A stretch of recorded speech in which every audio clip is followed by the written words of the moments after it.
entrevista bem interessante, um assunto muito bom para falar, com Diego César Garla. O Diego, ele é médium e está em São Marcos para fazer uma palestra que vai acontecer no Centro Espírita Amor e Caridade. Diego, seja bem-vindo.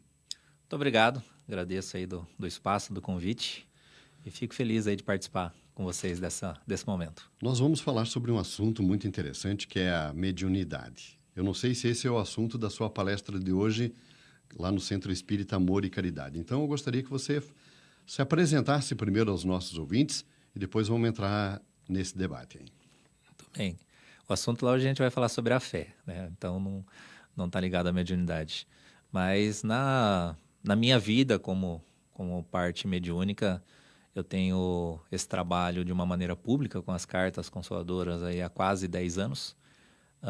Tem a parte literária com a recepção dos livros, que também são psicografados, da nossa orientadora Clara. Acho que já são 10 livros publicados nesses anos. O trabalho com a Casa Espírita Maria de Nazaré, lá em Duartina. Então, quando eu falo em trabalho, é só essas questões sociais, né? Eu, na minha vida particular, tenho minhas empresas, minhas fontes de renda. Então, é daí que eu vivo. A palestra hoje, então, vai ser sobre a fé. A fé, para muitas pessoas, ela tem significados bem diferentes, bem distintos. Mas, na sua visão, a sua palestra se encaixa como a fé? Exatamente nesse ponto que a gente vai buscar tocar, Marcelo. Porque nós temos um entendimento da fé ainda como algo muito religioso, ligado a uma religião. Quando, na realidade, a fé é uma força inata do coração de cada um de nós, que nos faz confiar mais, nos faz acreditar que mesmo diante das dificuldades nós não estamos sozinhos, que mesmo diante daqueles problemas que nos alcançam durante a vida, aquilo não vem com a intenção de nos ferir, de nos destruir. Tanto que é normal uma pessoa que se diz muito detentora de uma fé sólida, quando a vida vem e lhe ataca com alguma surpresa, ou a partida de alguém que nós muito amamos, alguma coisa que ela crescer injusta por aquilo que ela oferece a Deus através da fé, nós vemos essa fé desmoronar. Então, é nesse aspecto que a gente vai buscar conversar hoje, para que as pessoas consigam entender qual que é a razão e a necessidade de nós possuirmos uma fé racional da nossa vida, para que esses problemas não nos abalem ao ponto de tirar de nós aí talvez o gosto pela vida ou a esperança de podermos ainda sermos felizes, né?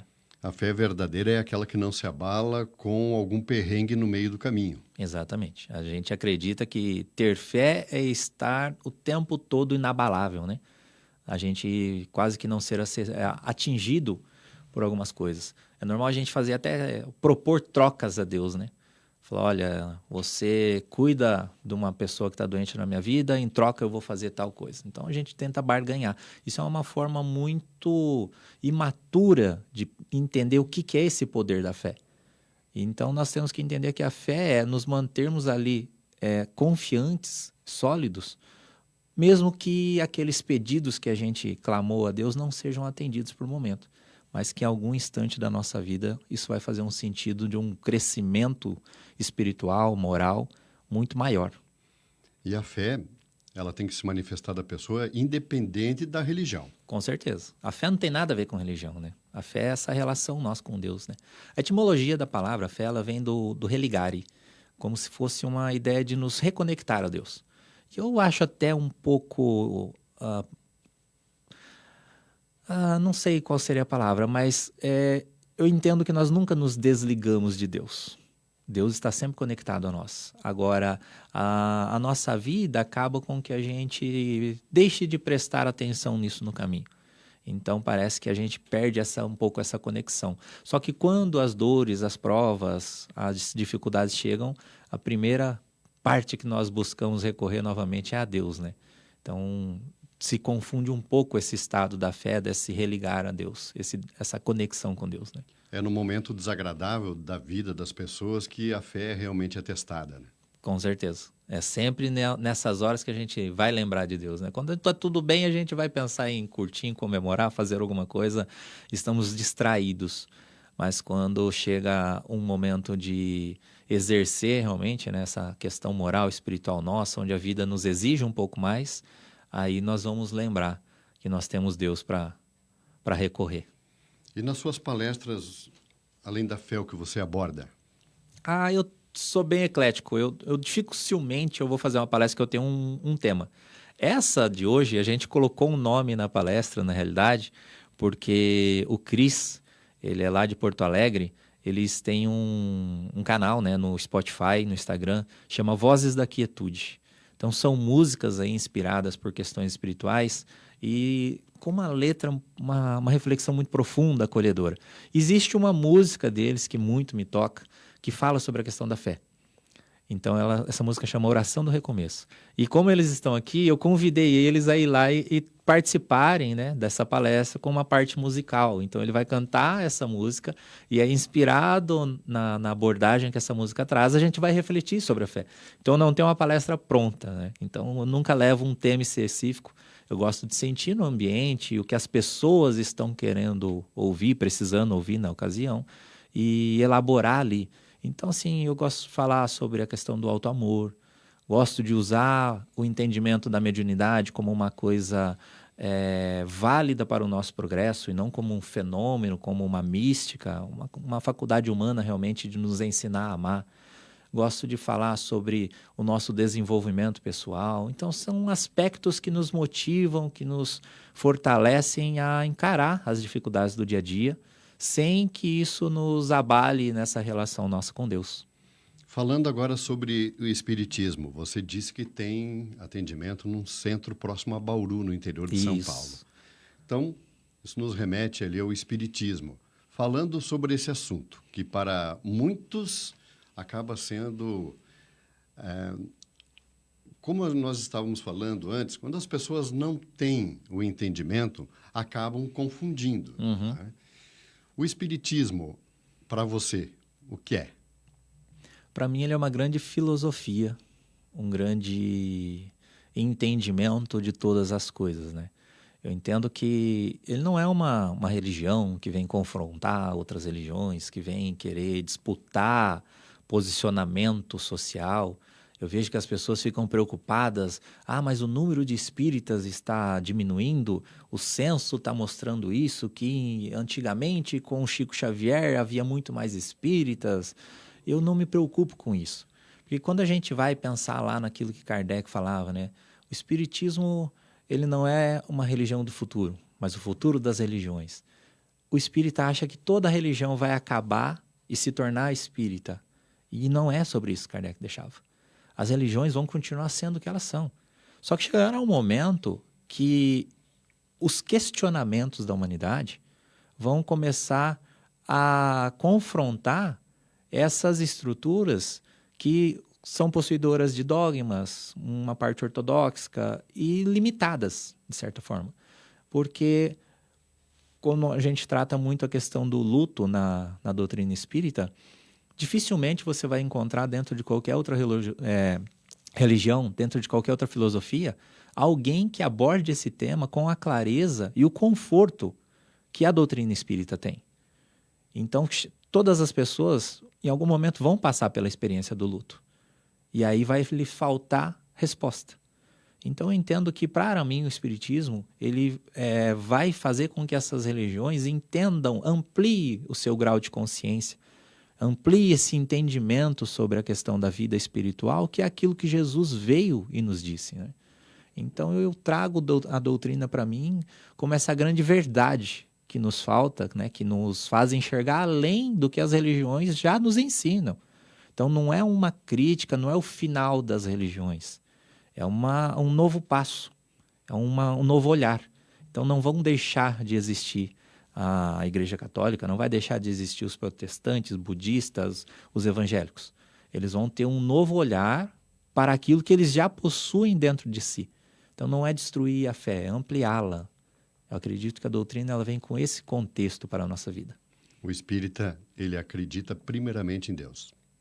Sim, em Deus e em Jesus como nosso guia, né? Então, seria como se fosse fazer um exemplo, nós estarmos em uma locomotiva. As outras religiões, cada uma na sua locomotiva, mas num vagão, mas a locomotiva que puxa vai sempre para o mesmo lugar. Exatamente, exatamente. Eu entendo que é isso, porque a gente vê até dentro da doutrina espírita, porque os espíritas são seres humanos, estão aprendendo ainda, estão buscando se desenvolver. É normal você ver casas espíritas que não falam a mesma língua.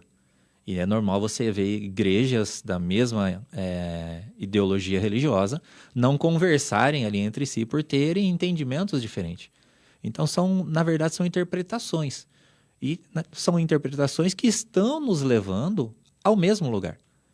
Se a gente parar e for racional e entender isso, ao invés de tentar um combater o outro, um ser melhor do que o outro, a gente vai se aliar, vai conversar, vai discutir, ver as melhores condições que há para todos, né? E chegar num consenso. Eu gosto muito de conversar com as pessoas de outras religiões, de questionar, realmente.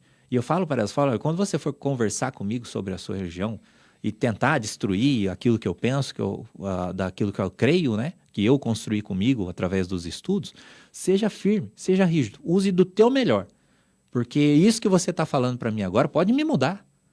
Vai fazer eu ser uma pessoa melhor. Então eu falo, use de todos os seus argumentos para vir conversar contra mim, né?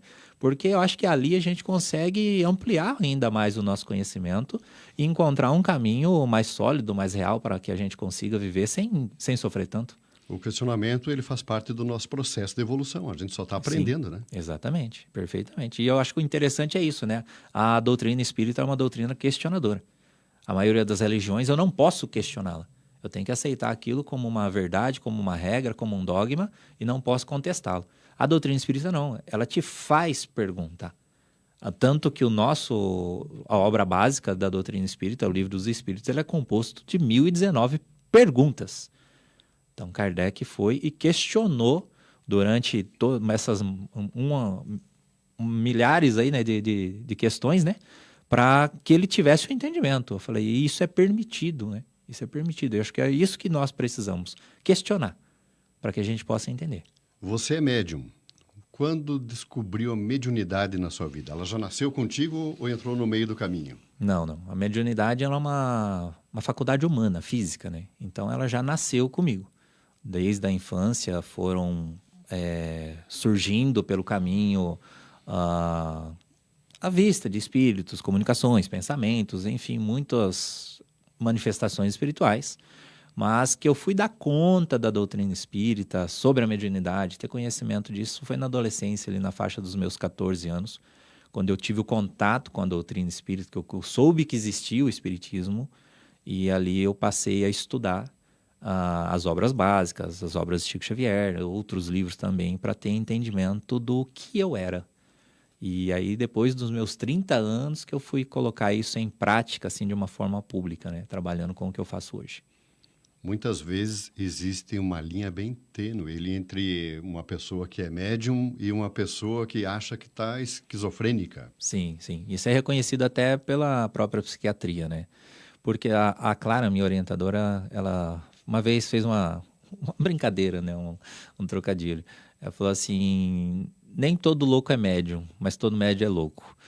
Porque a esquizofrenia, né, como você bem tratou, ela tem as partes dos traços dos transtornos, da patologia, mas a própria psiquiatria entende hoje as pessoas com mediunidade, com essa senso-percepção energética, como uma pequena linha, assim, um fio que divide uma pessoa com esquizofrenia, com transtorno, e aquele que tem a mediunidade. Ele diz que o médium é aquele que conseguiu disciplinar, doutrinar os seus pensamentos e os seus impulsos.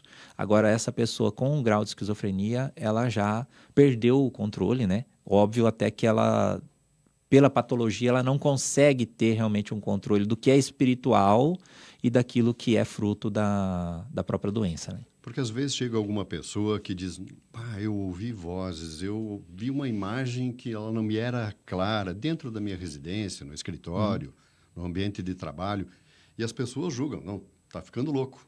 Exatamente. Mas isso é, como eu falei, como é uma faculdade humana, todos nós temos isso. Se nós em algum momento já não pressentimos ver um vulto que seja, né, como dava-se o nome antigamente, ouvir vozes, ter intuições, ter uma premonição de algo, um sonho que nos esclarecesse alguma coisa. Tudo isso são relatos espirituais que a gente tem a percepção pela mediunidade. Ou então, na família, tem aquela avó que contava as histórias de assombração, que viram algum parente que desencarnou e o cônjuge dizia que tinha visto dentro de casa, que ouvia a voz, que sentia o cheiro. Nada mais é do que a mediunidade. Kardec, no livro dos médiuns, ele fala que todos nós temos algum tipo de senso-percepção, algum tipo de sensibilidade da mediunidade. E é tão raro uma pessoa que não sinta nada, que ele diz que podemos afirmar que todos nós somos um pouco médio. Alguns mais ostensivos, outros não. Assim como as faculdades físicas nossas da visão, eu e você usamos óculos. Por quê? Precisamos de um instrumento aqui para ampliar uma faculdade nossa, que seria da visão, que está debilitada. Da mesma forma, outras pessoas não usam óculos e enxergam muito bem. A mediunidade é a mesma coisa. Tem pessoas que têm uma capacidade maior de absorver essas energias, de percebê-las, outros menos.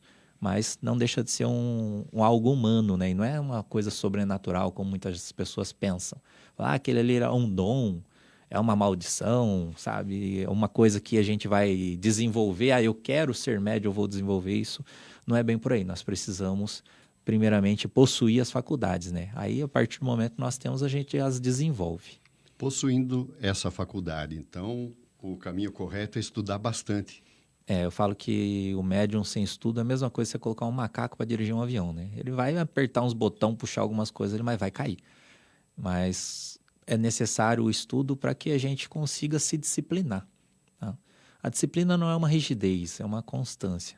Então a gente precisa ser disciplinado nos estudos para ter um conhecimento daquilo que acontece conosco. Porque se eu não tiver um conhecimento do que é mediunidade, eu vou me julgar uma pessoa louca. Se eu não tiver conhecimento do que é uma psicofonia, de um espírito tentando manifestar através de mim pela voz, eu vou achar que eu tô louco, tô com algum transtorno, uma síndrome de Tourette, alguma coisa que está me impulsionando aquilo. Quando, na realidade, é um envolvimento nosso com alguma parte espiritual. E tem a evidência também, né? Sim, a vidência, clarividência. As pessoas confundem muito, né, a ideia da clarividência, acreditando que é ver espírito como nós estamos nos vendo, como se eu fosse desviando de espíritos o tempo todo pela rua. E quando, na realidade, a clarividência, muitas vezes, é apenas um quadro mental, uma imagem, como se surgisse uma fotografia na minha mente da pessoa desencarnada ou de alguém que eu estou ali. Isso acontece muito nas sessões de psicografia. As pessoas chegam, você viu o meu ente querido aqui, né, na hora que ele escreveu a carta? Aí eu falo, eu vi. E aí eu tenho uma imagem dessa pessoa. E aí eu consigo descrever o espírito da forma que ele se encontrava ali no momento. Então é muito comum, mas não que eu tenha visto o espírito ali como se tivesse uma pessoa encarnada do meu lado. Diogo, vamos falar então sobre a psicografia. Você é muito famoso nesse território. Como é que ela funciona? Nós marcamos as reuniões, né? E essas reuniões elas são marcadas primeiramente pelo plano espiritual. E aí, no dia lá, nós temos a parte do atendimento, o acolhimento das pessoas. Eu gosto muito, na minha sessão, de deixar tudo muito bem claro, muito bem explicado, para que as pessoas sejam consoladas, porque só a carta é muito pouco, porque a quantidade de pessoas que vai numa sessão é muito superior à quantidade de mensagens que nós recebemos. Então, seria injusto com aquelas pessoas que não recebem sair dali sem nada. Então, acho que todo mundo tem que ir ali levar um pouco para casa. Então, a sessão, eu dou muito mais valor durante ela para o atendimento que eu faço com as pessoas, na triagem, a conversa que eu tenho antes da parte da escrita, do que a própria escrita em si. Então, eu acredito que isso faz com que esclareça mais a vida dessas pessoas, as dúvidas que elas possuem. E aí depois tem a parte da escrita, você já participou, inclusive, né, de algumas reuniões conosco. Aí tem a parte da escrita, onde aquelas pessoas os espíritos que irão se manifestar, ditam as mensagens, eu reescrevo ali no formato da carta. Algumas possuem assinatura, a assinatura é algo muito particular da sintonia do médium com o espírito no dia, não são todas as cartas que têm assinatura do próprio espírito. E aí, ao final, a gente faz a leitura de algumas mensagens ali e entrega as outras. Quando se fala em psicografia, eu costumo citar que, vamos usar um exemplo assim bem mais claro. Não é uma mensagem de WhatsApp que eu passo daqui para lá. Ela vem de lá para cá a mensagem. Sempre Né? de lá para cá. Sempre de lá para cá. O Chico Xavier tinha uma frase muito famosa, né? Ele fala, o telefone sempre toca de lá para cá. Mas nós precisamos aqui embaixo ter quem atenda essa ligação, né? No caso, a família que vai buscar por esse recado. Então, ali ela faz a solicitação dessa mensagem no dia da sessão, né? Bem claro, não é antes, nada, é tudo ali na hora. A pessoa faz a solicitação dessa mensagem ali conosco, naquela triagem. Ali a gente cria um campo energético, eu gosto de chamar essa egrégora de amor, né? Eu falei, a gente cria um campo de amor onde me dá a sintonia, o endereço espiritual dessa pessoa que está no plano espiritual, porque eu não conheço os espíritos que vão escrever. Se você chegar e falar, eu quero uma mensagem do João, pode vir 400 Joãos ali e eu não saber quem que você quer. Então, através desse contato, dessa energia, eu consigo identificá-lo, né? Eu uso a história de Joana d'Arc. Joana d'Arc era conhecido como uma grande médium, ouvia vozes e seguia aquelas intuições lá para liberar o pessoal da escravidão. E quando ela vai visitar, se eu não me engano, o rei Marcos VII, né? Ele suspeitava da mediunidade dela e vestiu várias pessoas com as suas próprias roupas. E aí disse a ela, falou, quem que é o rei? E ela chegou de frente com ele e fez uma reverência. Então, você vê que a energia, ela não mente, ela identifica, né? Então, esse é o endereço energético. E dessa forma, ali naquela sintonia, naquela triagem, eu consigo identificar esse espírito que vai poder escrever. E aí a mensagem vem dele para nós, entendeu? Então, é sempre de lá para cá. Nunca eu que escolho quem vai escrever. A gente não tem esse poder de decisão.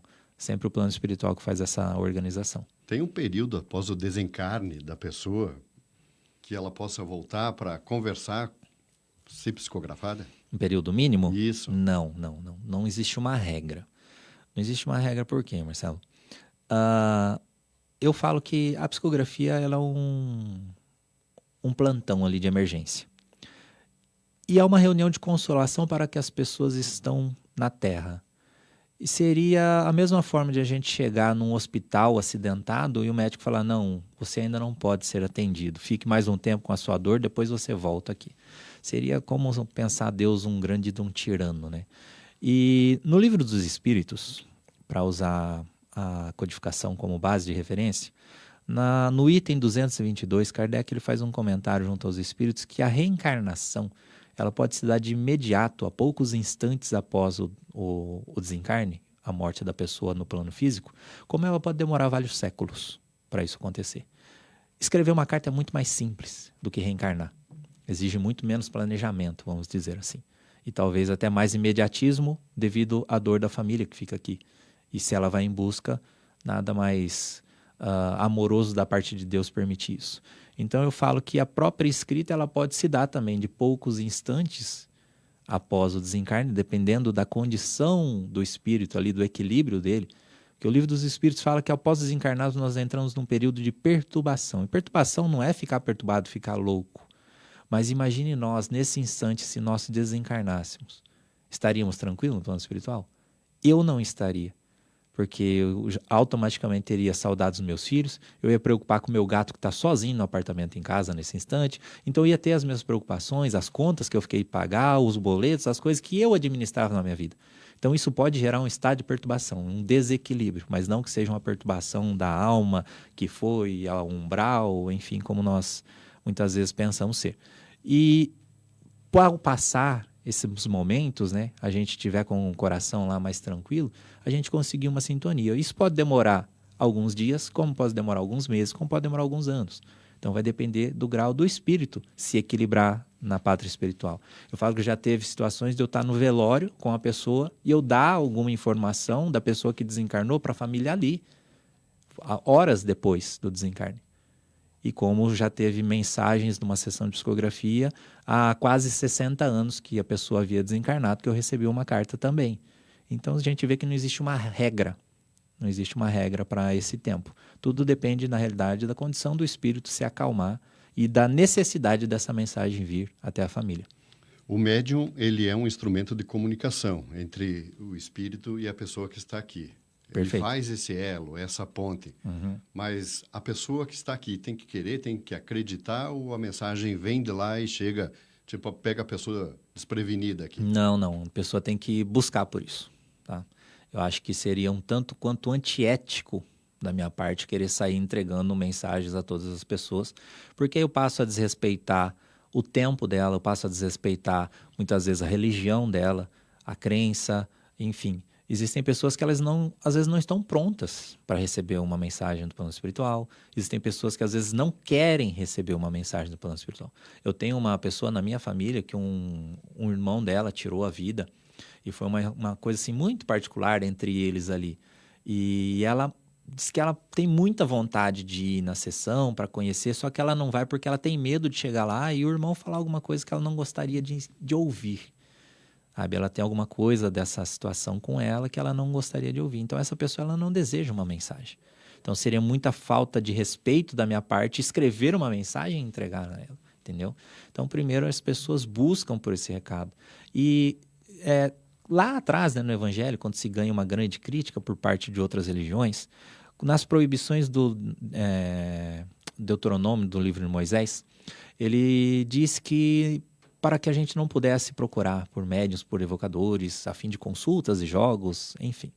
E que não poderiam ser feitas evocações. Evocações deram um nome um tanto quanto esquisito, pesado, pela relação com evocação do mal, filmes de terror que nós temos por aí. Mas a evocação nada mais é do que um convite, um chamado.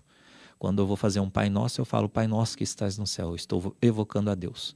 Vou rezar uma Ave Maria, eu estou dizendo Ave Maria, cheia de graça. Eu estou evocando Maria, eu estou convidando eles a participar daquele momento comigo. Quando nós vamos numa sessão de psicografia, nós pedimos pela mensagem, nós a evocamos, nós os convidamos a participar desse trabalho. E aí, com a resposta deles, eu posso aí escrever a mensagem e entregar a quem pede. Eu me vejo assim na condição de não poder receber mensagem a qualquer pessoa e sair entregando a deriva por aí, mesmo que possa, mas isso pode ajudar a pessoa. Eu falei, pode, mas também não pode. Então, primeiro precisa partir da vontade da própria pessoa. E mesmo a pessoa tendo vontade, solicitando essa mensagem, às vezes o conteúdo pode não ser o que ela quer ouvir ou ler? Provavelmente seja, porque eu digo que a gente é egoísta, né? Nós vamos buscar uma mensagem de alguma pessoa querendo que ela diga aquilo que eu quero ouvir e não o que ela quer nos dizer. Já teve várias situações, inclusive, das pessoas às vezes recebem as mensagens, não conseguem interpretar ali de imediato e vêm questionar, mas não falou tal coisa, não mandou isso. Fala, tá, mas qual é a necessidade disso? Ela veio e falou aquilo que era necessário. Lembro uma história muito curiosa, uma moça uma vez foi atrás de uma carta da sua avó e ela perguntou para mim, falou, mas ela não falou para mim que aqui na carta que a minha prima tá grávida. Eu falei, mas sua prima sabe que está grávida? Ela falou, sabe. Eu falei, para que ela iria contar, então? Sabe, porque são desejos nossos de ela falar, tocar em algum assunto, resolver problemas da nossa vida. Quando, na realidade, eles vêm dar notícias da vida deles.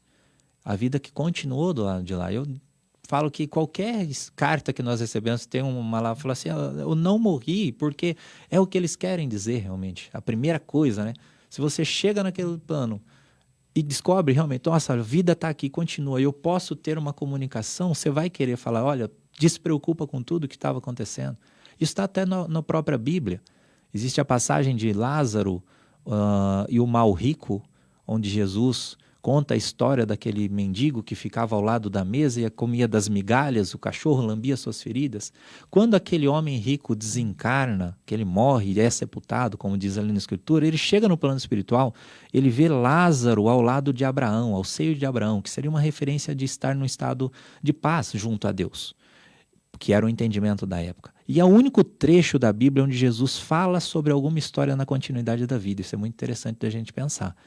E nesse lugar, esse homem rico, quando ele vê Lázaro naquela condição e se enxergava numa condição medíocre perante aquilo que ele viveu, ele pede a Lázaro que volte e fale com a sua família. Fala, peço por favor, Abraão, que deixe que Lázaro vá e avise os meus irmãos, a minha família que está lá, para que eles possam acreditar que a vida continua, para que eles mudem o comportamento deles lá. E aí eles dizem, se eles já têm Deus, os profetas, né? As escrituras dos profetas para crer, não adianta a gente voltar para contar. Então são coisas assim que a gente não consegue enxergar na vida, coisas que estão tão evidentes, são tão claras para nós. Por quê? Porque muitas vezes estamos céticos numa religião e não precisamos interpretar isso de uma forma diferente. Então, Questionamentos sempre vão existir. sim, sim. E devem existir. É natural. E devem existir. E devem existir. Eu acho que se a gente não se questionar, né, nós não conseguiríamos nos desenvolver. Eu sempre fui uma pessoa muito questionadora, tanto que a dificuldade minha com religião era justamente essa. Eu perguntava demais, desde a minha infância. Eu perguntava demais, porque eu penso, né, se Deus me deu uma cabeça para pensar e perguntar, eu tenho que utilizar ela ao meu favor. Então, eu sempre fui muito questionador nessas situações. E a autenticidade, então, das mensagens, as pessoas também questionam isso, às vezes? Sim, sim, sim. Tem muitos questionamentos quando a pessoa não consegue entender, né? Interpretar o que acontece. Existem histórias que já aconteceram comigo, já aconteceram com o Chico, que eu gosto até de contar algumas, que as pessoas recebem a mensagem ali, naquele momento a mensagem não faz sentido algum. Ela não conseguiu interpretar, estava em busca de um recado que ela gostaria de ouvir, né? A carta que ela queria receber, e não que o espírito gostaria de escrever. E aí, algum tempo depois, aquilo vem fazer sentido na sua vida. Tem uma história que eu falo sobre Chico, que é a grande referência, né, de médium que nós temos, uma pessoa assim com uma vida inquestionável, né? Não pode contestar Chico Xavier pela maneira que viveu e serviu. E uma família que já recebia cartas com ele há algum tempo, acabou recebendo uma carta que o final, a assinatura vinha com o nome escrito Rob, abreviado, R-O-B, e uma letra toda desenhada, e ninguém entendeu porque nunca teve aquele apelido. Questionaram o Chico falou, olha, tenha paciência, uma hora você vai entender. 4 anos depois, perguntando, investigando ex-namoradas e tudo mais, ninguém sabia. A mãe estava mexendo no sótão da casa dela, um armário antigo, achou um livro da escola do filho.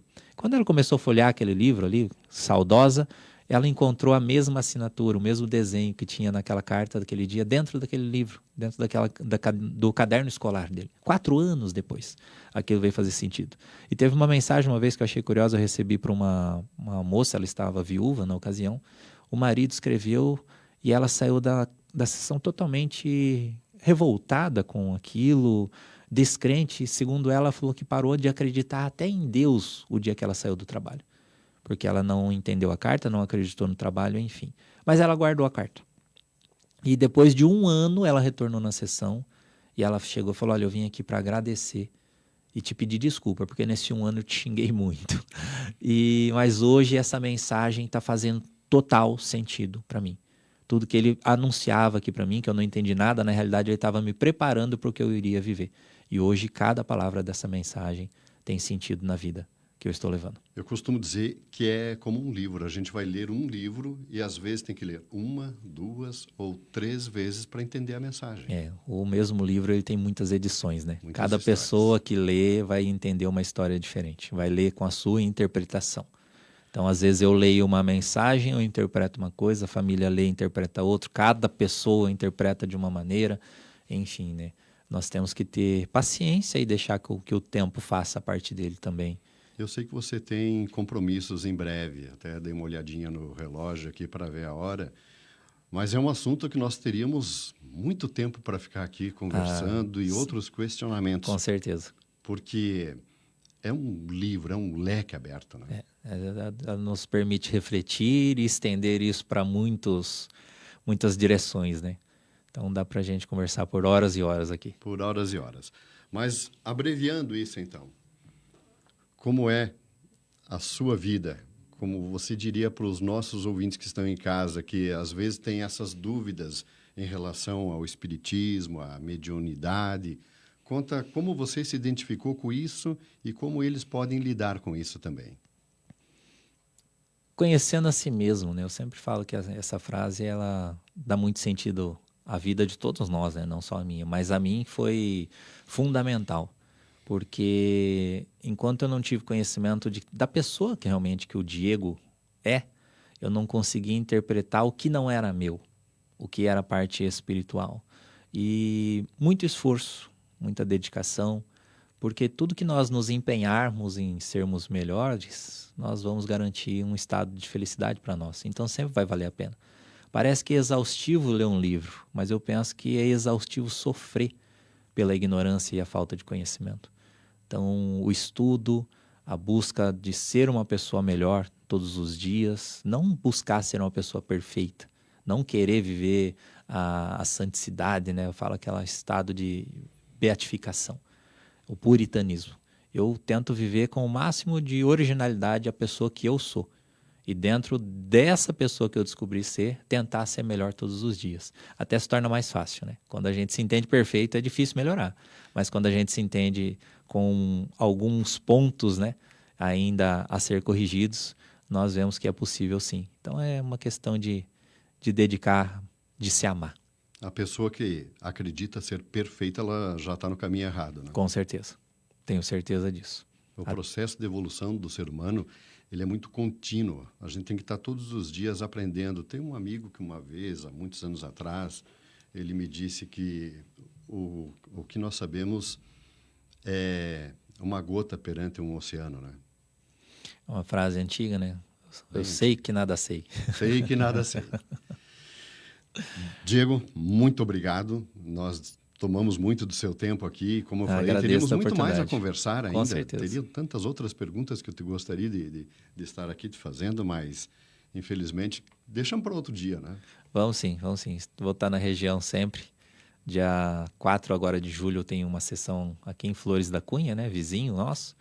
E estarei por São Marcos também, então teremos novas oportunidades aí para conversar. A palestra de hoje é no Centro Espírita Amor e Caridade, o horário? Às 8 da noite. Vamos concorrer com o Brasil hoje. Páreo duro. Páreo duro. Um abraço, Diego. Sucesso aí. Muito obrigado. Agora, 14 horas e 39 minutos, nós vamos ao intervalo comercial e eu vou devolver aqui a gentileza para o David Molon, devolver o programa para o garoto aí. ZYW 698, 100.3